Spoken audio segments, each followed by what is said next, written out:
Welcome to Rust Buster's installation guide for Chevy's 2003 to 2014 Express 1500. Before you begin, if you are uncomfortable performing any of these procedures, we strongly suggest seeking a qualified professional. Make sure you have all required tools and utilities and follow all manufacturer safety precautions. Step 1. Disconnect the vehicle's battery. Inspect for fire hazards such as leaking fuel lines or engine components. Repair or remove any hazards before starting this repair.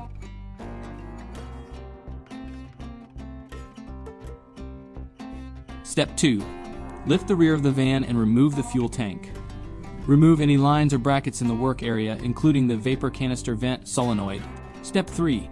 This repair section caps the frame rail from the bottom, around the center or position 3, body mount, and the transmission crossmember.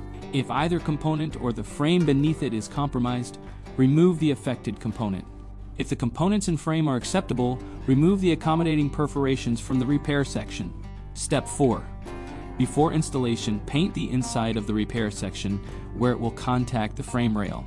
Once dry, slide the repair section into position and align it using the factory frame holes. Clamp it securely to the frame. Step 5. Following proper welding procedure, tack weld the section in place, then weld all edges of the frame section.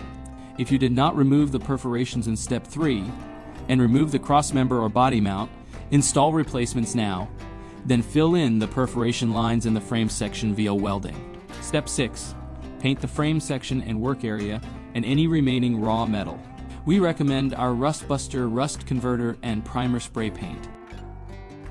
Finally, reinstall the vapor canister vent solenoid and any lines or brackets removed during preparation.